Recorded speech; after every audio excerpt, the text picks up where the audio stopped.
All right, welcome everybody to the Older Vermonters Caucus. We had a couple of weeks off with the budget and crossover, so I'm glad to be back here, seeing everybody. Good turnout today.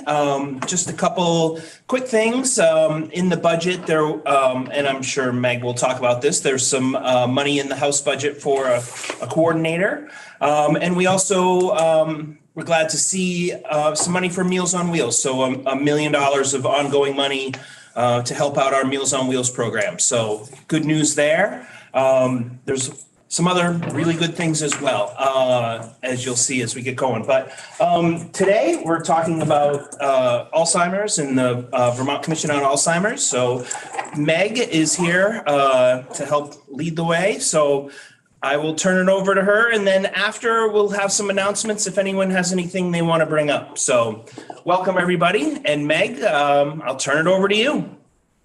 Thank you so much, Representative Noyes. Thank you to all of the little dots I can see in room 270, who I assume are legislative friends, and some of you on the screen here. I really appreciate you joining us here today and joining us, many of these advocates and many others, on so many of the days that we've been in the State House through the first half of the session. So my name's Meg Polite. I'm the policy director for the Vermont chapter of the Alzheimer's Association. And generally, whenever we start a meeting, whether it's a volunteer orientation or a group training, a support group, we generally have what we call a mission moment to sort of ground our work in what we're doing. So before we start the presentation today, which will touch on the three pillars that we operate in and the work that we're doing here in Vermont, I've asked one of our advocates, Luba, to start by just sharing for a minute or two what her experience with Alzheimer's or another dementia has been. So Luba, kick us off, please. Thank you, Meg. My name is Luba Routzon. I am a retired school counselor and a resident of Colchester, Vermont. My husband has Alzheimer's. It's a disease that robs him of heart, soul, body, and a disease of perpetual loss. Upon his diagnosis over 2 years ago, I was overwhelmed with grief, confusion, and anxiety. I asked the doctor how I could help my husband. His advice was to keep his brain activated through art, music, reading, socialization, and physical activity, and good nutrition. In addition to grief, I felt abandoned and I felt hopeless. The exact time my brain should have been working at optimal level, I felt like I was trudging through mud. I was determined to find programs for my husband. I have found opportunities through Alzheimer's Association, Age Well, Home Share, Memory Center, and SASH, but I have built other opportunities relying on the kindness of strangers. In addition to being a full-time unpaid dementia advocate and caregiver for my husband, I share knowledge and expertise with others. I spoke at the Walk to End Alzheimer's together with a dear friend, the Alzheimer's Association in Burlington City Arts. And Age Well. We started 2 art classes for Vermonters with dementia. I have met with the executive director of Shelburne Craft School, and she has worked with, on her own, Age Well to offer a class called Weaving Your Story. I am a member of the Governor's Commission on Alzheimer's disease and related disorders. I have given testimony numerous times. I have lived in Vermont for 45 years and always loved the quality of the life here. However, Vermont's support of those with MCI, dementia, and Alzheimer's is lagging.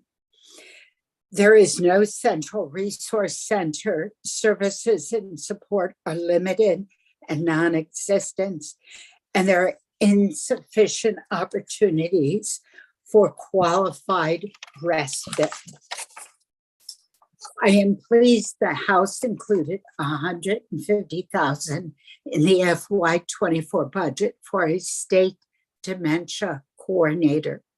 This is an important first step to build the knowledge systems and support for Vermonters and their families who face the challenges of dementia.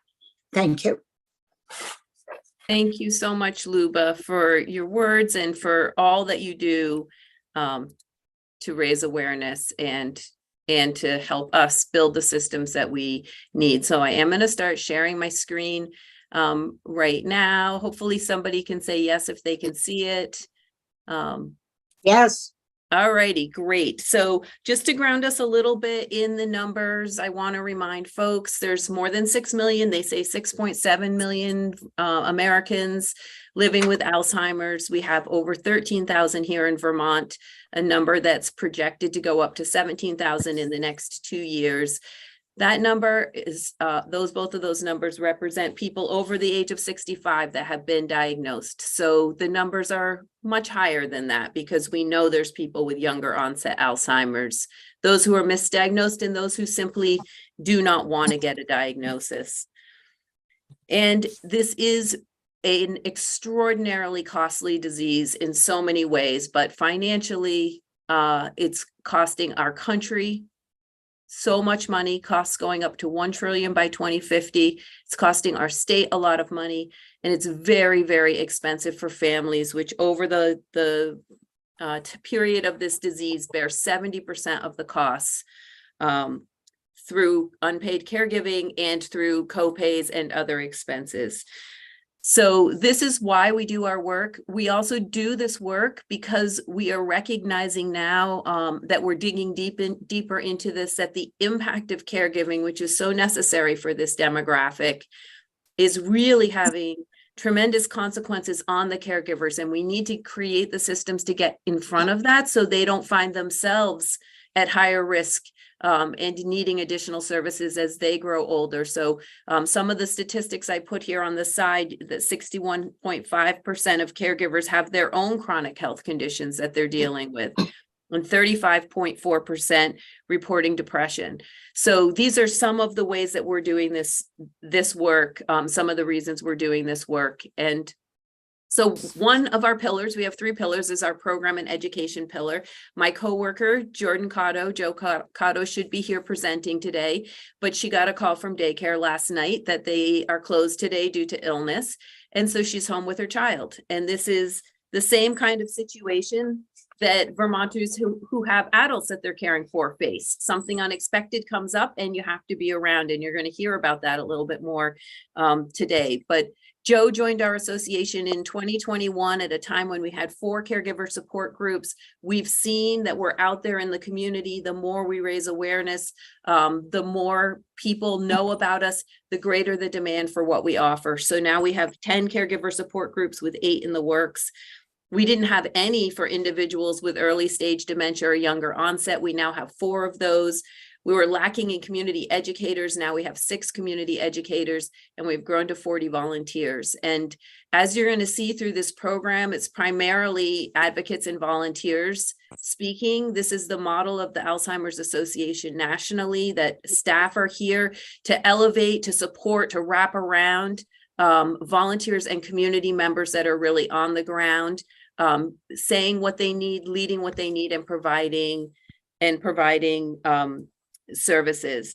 So I've invited one of our interns, who is also a support group facilitator, to just share a few minutes about what is a caregiver support group, what does it look like, so you can better understand that. Chloe, do you want to speak for a second? Yeah. Hi, everyone. My name is Chloe. I'm an intern with the Alzheimer's Association. And one of the roles I've taken on recently is as a support group facilitator. So I've had the privilege of working with Meg and Joe. And I've gotten to listen and communicate with both caregivers and people who are living with younger onset Alzheimer's. And in these peer support groups, we talk about the complex range of emotions that comes with living with Alzheimer's, from love to heartbreak to frustration, among others. So I wanted to share a few anonymous quotes from support group members during sessions over the last few weeks. I never wanted to feel like a burden on my family and friends. A loved one told me, "I'm happy with you however you are." I miss the little things that give me freedom, like going to the grocery store and picking out my own foods and meals. Figuring out how to help other people helps me too. It takes longer than I expect to acclimate to what I can and cannot do anymore. I love it when people treat me like I'm normal. I've had to uproot my life after receiving my diagnosis. I'm trying to be more involved in community outreach, but it is challenging when I'm on the phone with organizations and forget what we are talking about. It gives me a lot of support to hear other people's stories. The world is pretty impatient, so hold on to the people who are patient with you. So as you can see, these programs are critical to people who are facing Alzheimer's and their caregivers. A state dementia coordinator will be instrumental to streamlining support groups and education programs and ensuring that every person in Vermont with Alzheimer's and their caregivers will have access to increased resources. Thank you. Thank you so much, Chloe, and thank you for doing what often happens when we do this work, which is bringing some tears to our eyes. So what do we offer? We offer programs. Some of our most utilized programs are presentations around what is dementia, how do you know the signs, how do you communicate with people who are facing dementia, and healthy living for your brain and body. We do those in all kinds of settings. Some of you have seen us doing them in churches. We do them at senior centers. You can invite us into your community. And these presentations, as I said, are done by community educators that we support. So always giving a shout out here if anybody wants to learn more and become a community educator or support group facilitator. We love that. And then we have the support groups, as I mentioned, for caregivers in Williston, Brattleboro, Newport Townsend, Woodstock, as well as over the telephone and over Zoom. And then we have support groups for individuals with Alzheimer's disease. Those are in person in Middlebury and in Shelburne. And the one Chloe mentioned, which is a virtual support group for individuals with younger onset disease. And that one happens weekly. So those are all resources for anyone on this, for any legislator. These are resources for your constituents. The best way to get help, to get connected to support groups, to get connected to the Area Agency on Aging that can support you, to find a program is to call our 800 number. And this number is answered 24/7 by a live human being who is trained. I know several people use this number when they're in crisis. They don't know what to do and they need someone to help them figure out how to walk to the next step. They're frustrated, they're lost.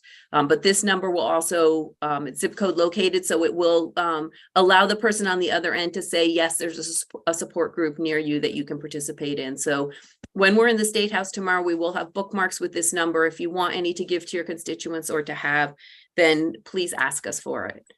All of the education programs that we provide and all of our support groups are completely free of charge. We want to be as accessible as possible, and we hope to continue to grow.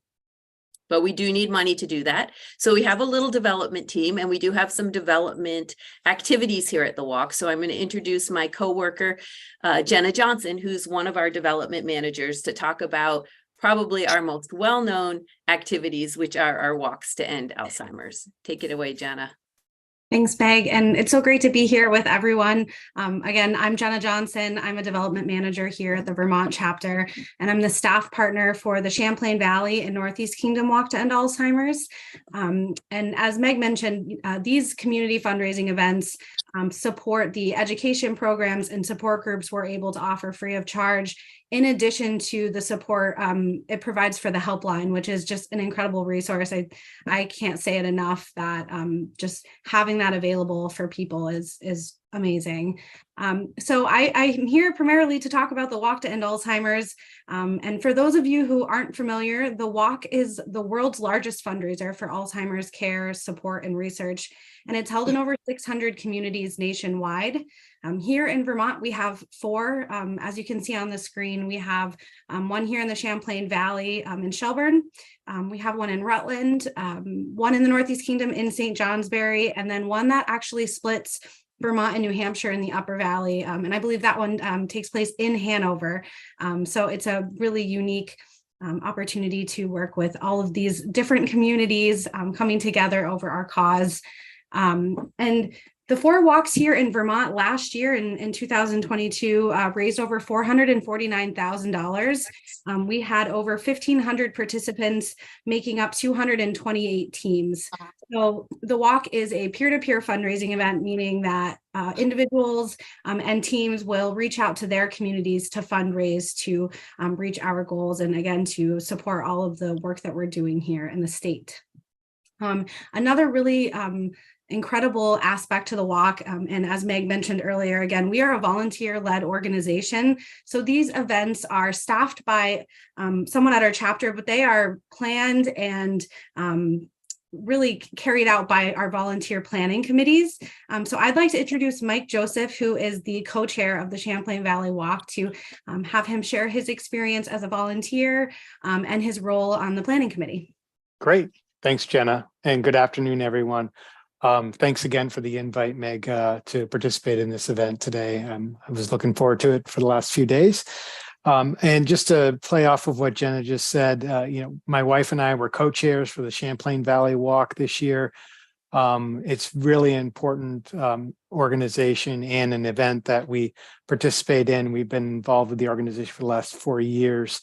And it really is a way for everybody in the community who has some tie or is familiar with this debilitating disease, gives them the opportunity to basically apply some of their human capital and resource to a great organization like the Alzheimer's Association, and to basically feed and fuel the different programs that were highlighted earlier in this presentation.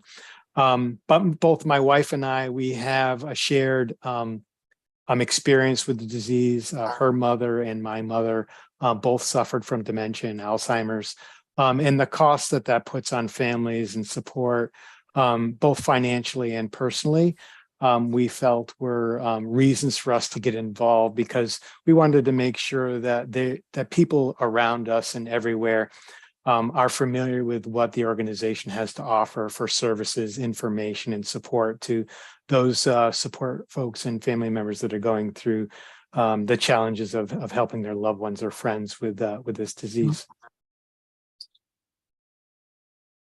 Thanks so much, Mike.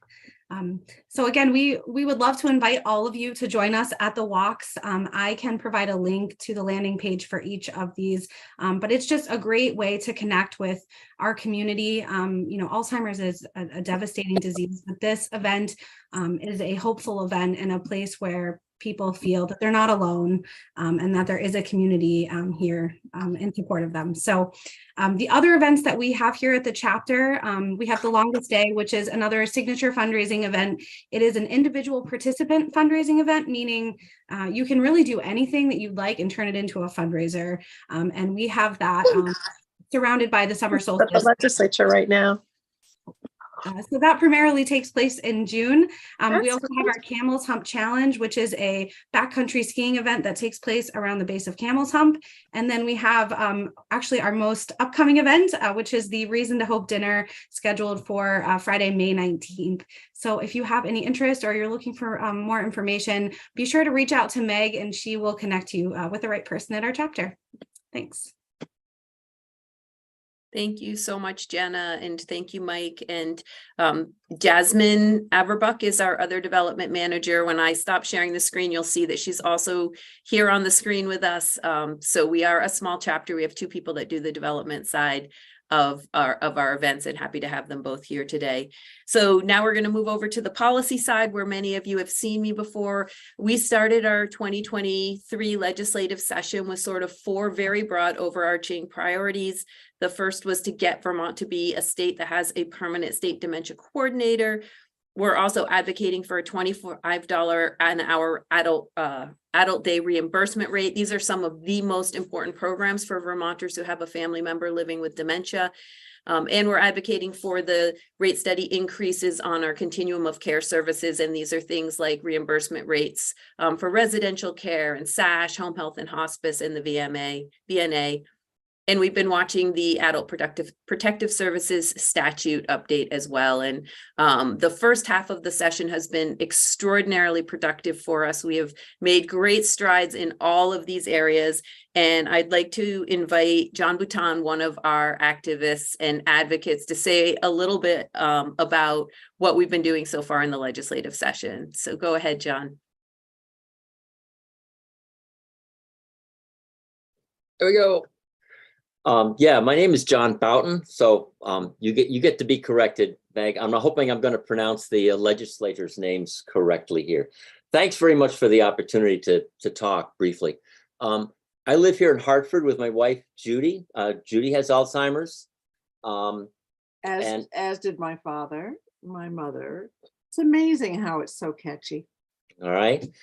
So I'm one of about 15 advocates who testified during the public budget hearings about the need for a state dementia coordinator. I know there were many other advocates visited the State House to share the importance of this position with their senators and representatives. This is a state dementia coordinator is a critical first step in building an equitable, efficient, sustainable system of care for those with dementia and for their unpaid caregivers. I feel good knowing that I'm not alone thinking that there's value in this position. And with that, I want to thank a few of our legislative champions who helped get the state dementia coordinator position into the fiscal year 24 budget that passed in the House last week. Thank you. Awesome. Chair Wood, Representative Noyes, Representative Garofano of the House Human Services Committee. They all worked really hard on our behalf. Thank you for talking with us, sharing our stories, and sharing the need for coordinated systems. Representative Dolan also advocated for this position in the Appropriations Committee, so thank you. So now we've gotten through those hurdles. It's now on to the Senate and then to the governor's desk. I'm optimistic here. Tomorrow's Alzheimer's Advocacy Day at the State House. We look forward to continue to raise awareness and advocate for this position. We have advocates that are going to be testifying in the Senate Health and Welfare Committee, and we're going to be meeting with Lieutenant Governor and Monica Hutt, a senior policy advisor to Governor Scott. We hope you all will join us for a photo at 12:50 and at 1 o'clock. 1 o'clock, we're going to be recognized in the House chamber, so I hope you can join us. I want to emphasize that dementia is awful. We've been going through some bouts, most recently, of just heart-wrenching, sobbing grief. It's tough. I honestly don't believe we would have survived this past year without the resources we found and the knowledge that wonderful people are available to listen and offer more help as we need it. Knowing that our elected leaders recognize the challenges and want to do something to support us makes me optimistic that this path will be much less daunting for future families to navigate. Thank you very much again for listening and for doing what you're doing. Appreciate it. Thank you so much, John. And I can't wait to see you and Judy in the State House tomorrow. And I hope I'll see many of the legislators that are around the tables. And please do tell your colleagues that we'll be doing a photo either in front of the State House if it's not raining, or on the stairs coming down to the lobby at 12:50 tomorrow. And many of you should have already received beautiful flower pins that are made by one of our advocates with younger onset Alzheimer's. We'll have those tomorrow for anyone who didn't receive them to wear in the pictures as well. So we're really, really excited to be in the building tomorrow. We're going to wrap this up before we go to questions by talking a little bit about what is going on federally. 2 weeks ago, it's hard to believe there was sun and sunshine like that where we were. We saw magnolia blossoms and daffodils, but 2 weeks ago, I was joined by our executive director, Howard Goodrow, and 4 amazing advocates in Washington, D.C. for what is called the Forum. And I've invited them to present a little bit about what's happening nationally around treatments and around legislation and what that experience meant to them. So I'm going to invite Lindsay to take it away and lead this part of the presentation. Awesome. Thanks, Meg. So yeah, on March 19th, 6 of us met up in DC to attend the Alzheimer's Advocacy Forum. We joined over 900 other advocates from around the country for 2.5 days of education, activism, community building, and celebration. At the center of all we did this year was our top priority, which was access to FDA-approved treatments, which I will talk about in a little bit more depth. So, monoclonal antibodies are a new class of disease-modifying treatments for those with early Alzheimer's. These new drugs are the first ones of their kind to actually treat the underlying biology of the disease and not just the symptoms of them. So they're incredibly promising. The FDA approved Aduhelm in June of 2021 and Leqembi in January of 2023. All new drugs have side effects, sometimes severe side effects. But it's the role of the FDA to determine which treatments to approve, and both of these treatments were approved. So Leqembi has less severe side effects, and the phase 2 trial showed a 27% decline of the underlying biology compared to placebo after 18 months of treatment. This can mean 1 or more years more time that people with Alzheimer's can have with their families and doing the things that they love. Unfortunately, though, in April 2022, CMS denied coverage of Aduhelm and current and future anti-amyloid treatments. So CMS is the Center for Medicaid and Medicare, and denying this treatment had very substantial effects on the people that have Alzheimer's or dementia. Currently, treatment without these coverage from Medicaid and Medicare is $26,500. So it makes it completely inaccessible for most people. Insurance carriers tend to follow the lead of CMS, and we've never heard of a decision on all future treatments like this one. So it denied treatment for all future anti-amyloid treatments. So the research hasn't even happened for some of these, and it will severely limit those who want to invest in future treatments, and it limits options. However, earlier this month, the Veterans Health Administration made Leqembi available to U.S. veterans, which is very, very exciting. But we're continuing to push for all people with Alzheimer's or dementia to have the same access to these drugs. Every day without access, more than 2,000 people advance to a stage where they're no longer eligible because these treatments are available to those in the earlier stages of disease. CMS is treating these new FDA-approved treatments completely different than those for cancer or any other disease, which is disease discrimination. So we headed to a rally in front of the White House. What stood out to me was sort of the personalization that it did for these treatments. So you were able to meet people that are affected by this disease and see what that extra time would have meant for them and their families. And we're not alone. There were over 900 advocates from all 50 states and DC. Many have Alzheimer's, and many are caring for someone with dementia. Many have lost 1 or more family members to this terrible disease. Daryl and Barb, would you like to share some of your thoughts from the rally? Sure. Daryl, do you want to? Oh, I'm sorry. I was taking a note. The rally couldn't have been any better, given I'm an old leftist from the 60s and 70s. And aside from that, it was so well done. The speakers, the enthusiasm. We even had the person who's making a film around several of us was there shooting. There was what I would label, what's the right word I want to find here? You know, a real rally that there was speakers on microphones doing what you're seeing here, people holding up their cards, people talking to each other, this crazy couple here. So if enthusiasm has anything to do with it, and pragmatism has anything to do with it, then the two merged together beautifully. It was so nice from this rally to then walk with a group of 500-600 people, close as we were legally able to get to the White House, and continue to walk on this grounds for well over a half an hour, hanging out, communicating together, and so on and so forth. So for me, that rally was a wonderful experience. I will just add, because you didn't entirely introduce yourself. So Oh, I'm Daryl is in the early stage of Alzheimer's. I'm Barbara, his care partner. And I'll just add that the energy, the spirit, the heart,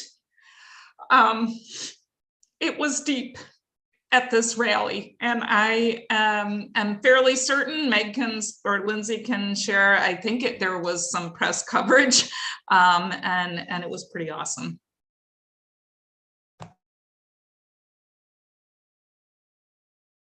Pamela, do you want to say anything about the rally, or do you want us to move on to our asks?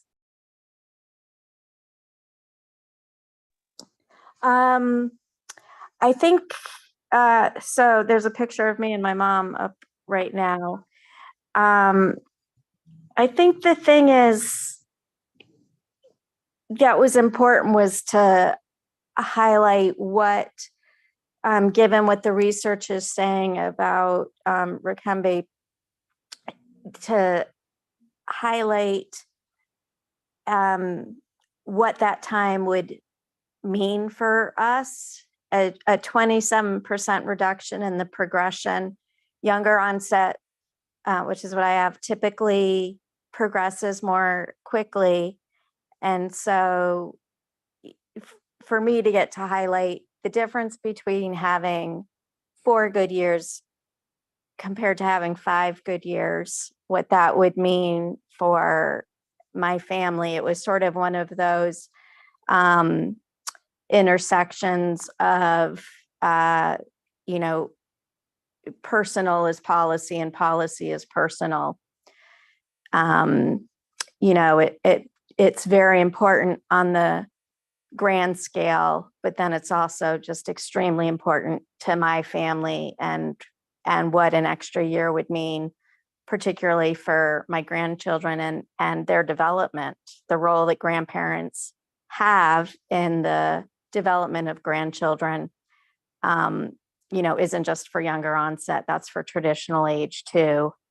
So I really liked that so many people on their signage, not just me, but so many people were able to highlight what that extra time would mean for them personally. And I really liked that the signage and what we were encouraged to put blended those two aspects in ways that not all rallies do. Awesome. Thank you so much, Pam, for sharing that. But we did more than just have a huge rally. We also briefed the federal Alzheimer's priorities and headed to the Hill to share these priorities with our congressional representatives. These meetings were a little bit different because depending on who we were meeting with, our asks changed a little bit, but they were mostly the same. So the main ask that we had was access to FDA approved treatments that I discussed earlier. We asked if the senator or representative would show their support by reaching out to CMS, making a floor speech, or sharing their thoughts on social media. Our second priority is the reauthorization of the National Alzheimer's Project Act, or NAPA, and the Alzheimer's Accountability and Investment Act, or AAIA. These two bills will both expire in 2025 without reauthorization. They're very important as they keep Alzheimer's and other dementia a focus of federal priorities.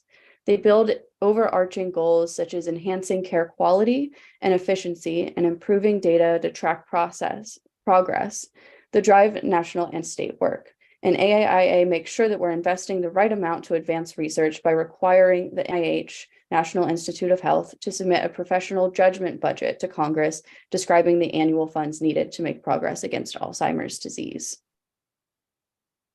So here are our next two priorities, the Comprehensive Care for Alzheimer's Act. This bill was particularly important for me because I have a lot of Alzheimer's and dementia in my family. Currently, my grandmother has dementia and my family had moved in with her to help care for her. And it's really difficult to navigate the healthcare system as it is now, especially, you know, we live in a rural area, and she wasn't able to get a dementia diagnosis from her doctor. And my dad ended up having to call and threaten to sue the doctor in order to get a dementia diagnosis, which is unreasonable to ask a family member to do on top of all of the other things that family members are doing and dealing with. Most notably, my little sister, who's actually my oldest sibling, has, you know, found my grandmother on the ground before. And, you know, when you don't provide help for families with Alzheimer's and dementia, it's the families of the loved ones that end up having to take over. And over 90% of Medicare beneficiaries with Alzheimer's have at least one other chronic condition that makes managing that care extra difficult. This bill would ask the Center for Medicare and Medicaid Innovation to test better payment structures for dementia care management, one that would include care planning and coordination, additional case management support, and one where payment is based on performance. Our fourth priority is appropriations of $321 million for research funding to the NIH and $35 million to the CDC for bold infrastructure. So this year, the NHS told us that they need $321 million, and we asked for $35 million for the Center for Disease Control to continue the national investments of building our largest dementia infrastructure. If BOLD sounds familiar to you, it's because Vermont is a recipient of a BOLD grant, and it's helping us build our capabilities.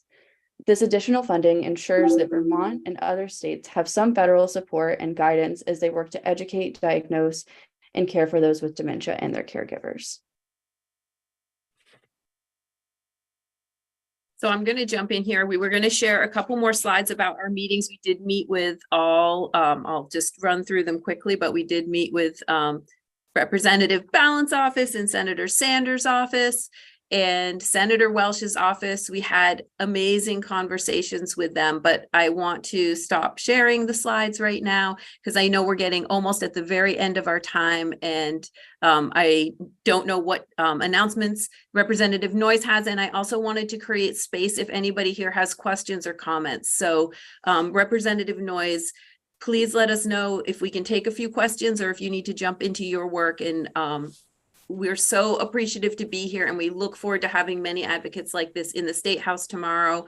And they're available to any of you who are legislators at any time if you need a personal story or if you want to understand how something you're talking about might play out on the ground in a community in Vermont. We're really happy to think through it and to share this is what it would look like for us. So thank you for inviting us today. And I'm going to pass it back to you, Rep. Noyes, and let you drive for the rest of the time. Thank you so much, Meg, and everybody for presenting today. It was really well done. It was a great overview of what's going on and where your priorities are moving forward. So thank you so much. Yeah, if anyone has any questions, please just raise your hand if you're on Zoom, or if anyone in the room here has got any questions. Dan? Yeah, go ahead, Chip. So Meg, Representative Chip Troiano, I'm curious as to how every so often you will come across an article or a news piece about screenings and progress that screenings have been made in order to make a diagnosis, an accurate diagnosis. And since these medications that we've just heard about rely on early diagnosis, my question is, how do we go about something like that? How do we go to our family doctor? We've heard that family doctors are not particularly qualified maybe to make these diagnoses. What is the best way to go about that? I love that question. Thank you for asking me. There's probably many people on this window I'm looking at who are more qualified than I am to speak to that. But I will say that we're working very closely with UVM Medical Center, Memory Care, with the Department of Health and others to support primary care physicians in making the diagnosis. I do believe that the best first place to go is to your doctor and to say, I have memory concerns. You're also correct that we've been hearing a lot more about different kinds of diagnostic tools. There is a blood test that's on the horizon. I think it's now being used primarily when you're working with a doctor and they're doing other tests too, so it needs a little bit more work before it would be something that would be probably available in a physician's office, but hopefully that's coming down the road soon. But the best place to go if you're noticing concerns in yourself, in your family member, and a neighbor is to encourage them, keep some notes, and go to your primary care physician and start the conversation there. They really should be able to give you a diagnosis, or they will refer you to the Memory Center or to Dartmouth or to the Bennington Memory Clinic. And I don't know if I see Rhonda Williams is on. I don't know if you or anybody else have a more specific answer to that you'd like to give. Meg, just to add, this is Rhonda Williams. Hi, everyone. Thanks for that question. We've been working for a number of years, as Meg said, on building local capacity for screening and diagnosis and improved coordination of care. And why that's so important is a long waiting list at the memory program in Burlington. And also an estimated 80% of diagnosis can occur locally. So we're really confident that over time we'll be able to build local capacity to support Vermonters better in their memory concerns and care. Great, thank you. Great. Any other questions? No, can I make a quick comment? Of course. We're really excited because, as you know, in Brattleboro, we've had a memory cafe monthly, and there's a new one starting tomorrow in Ludlow at the community center. It's so that'll be the Ludlow Memory Cafe. It's also free, and they're serving a roast turkey lunch tomorrow. Great. And I see a hand up here on the screen too. I think Daryl and Barb have a comment to make real quickly. Yeah, and then thanks. Representative Wood. I just want to say real quickly to Chip's question, you know, to take advantage of these treatments when they do get FDA approval, as I believe they will eventually, not FDA approval, it's CMS.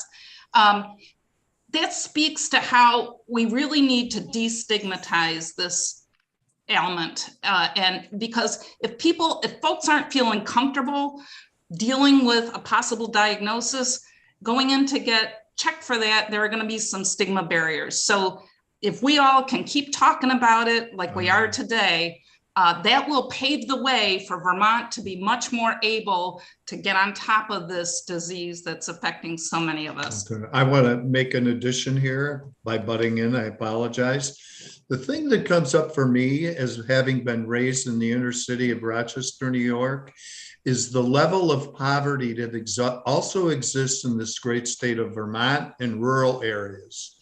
And we have to find a way to get those people to be able to have the information, the courage, the you name it, to be able to go to a doctor or somehow get that checked in so that they can do something about it themselves. And I'm going to be a strong leftist on this one. I'm going to not stop talking about it. We need to do more of that to get people who aren't fully aware, fully aware. Thank you. Meg, can I just say one really quick thing? I can't figure out how to raise my hand. You're next. Representative Wood's up now. Okay. Hi there. I just wanted to, I guess, add a pragmatic thing about, stuff happening here in the State House. And now that we have sort of accomplished what we need to accomplish, at least on the position on the House side, we need to really gain some steam as we move to the Senate, because oftentimes the Senate has different priorities. And while this could, potentially fly a little under the radar screen, which is not necessarily bad. People really need to sort of stay in tune with what's happening on the Senate Appropriations Committee, because there's the inclusion of these resources is because our House Appropriations Committee has great deference for the policy committee's recommendations. And that is, it's just a different process on the Senate side. They do not have that same process on the Senate side. And so the real decision will lie only really with the Senate Appropriations Committee. So I just urge you to stay really in tune with what's happening there. Thank you. And thank you for everybody for sharing the updates and your personal stories. I really appreciate it. And it's nice to see so many folks. Thank you, Representative Wood. Very true. We've got work to do as we move a lot of the priorities that we talked about in the House Human Services Committee. So thank you. Anybody else have any comments or any? Pardon me? Call your senator. There you go. Anyone else have any announcements they'd like to make today? Well, we've still got a few minutes left here. All right. I just have one quick one, and that is that H-171, Adult Protective Services, the bill that we passed the House will be in Senate Health and Welfare on Thursday morning. So they're going to be starting with some initial testimony on that. I'm not sure if what they'll continue with, but we'll be there first thing on Thursday morning. And I just wanted to recognize that we have Representative Toriano, Representative Wood, Representative Anthony, Representative Tory, and Senator Renner here today with us. So thank you for joining us today. Really appreciate that. Thank you. Yeah, any other comments or concerns anyone wants to bring up today? I think Pamela wants to say something where maybe there you give go, her a Pamela, word. Sorry. Yes. She didn't. She has an iPad. It's hard to raise your hand. Yeah, I can't raise my hand today. I just wanted to I guess ask that any efforts that are done with primary care doctors, that those screening questions, even simply, are you having any memory issues, needs to go down to at least age 50. I mean, I have people in my support group that are in their late 40s that have been diagnosed. So really age 45 and up. And physicians have standard screening questions that they ask for every adolescent around sexual health, around violence in their homes, to expect that there be some very basic questions. I'm not even asking for a screening tool. I'm asking basic. Have you noticed any memory problems? Have you noticed that you ever lose time? Those 10 screening questions, that those be just part of a PCP visit, just like adolescents have specific questions that they're asked every time, and that go down to age 45, because early detection is critical. And if anything, that's even more so with people with younger onset. And everybody who gets diagnosed, when you ask their families and themselves, there have been warning signs, there have been early signs for years. And that's when these things need to get picked up for medications to be most effective, for exercise and nutrition to have more effect. So I'm just begging that any efforts that's done with PCPs start asking those questions earlier in order to have the most impact on the trajectory of somebody's life and the financial, if not because of moral reasons, then do it for financial reasons. It will save the state money to detect people earlier, and it will save families money. We can do financial planning. We can get other affairs in order. There's just so much that would positively alter the trajectory had we been detected earlier. And I don't think it's too much to ask PCPs to include those basic questions when they're asking what your medication list is. Tack on to the end, something. So I just ask any efforts to focus on much earlier detection with really some basic questions. And if you don't know what those questions are, ask us what they are, because we can tell you what we needed to be asked and what needed to be listened to. And I actually love that Vermont is getting more oriented around lived experience, because we actually do have the answers if you bother to ask us. That's great. Thank you so much. Really appreciate everyone's comments today and the presentation. again, thank you. And we'll, Thank you all. all right. Have a great day. Thank you all. See We're you on the tomorrow floor in the here pretty State quick. House. So We'll be wearing flowers. thank you. See you Thank tomorrow. you. Bye.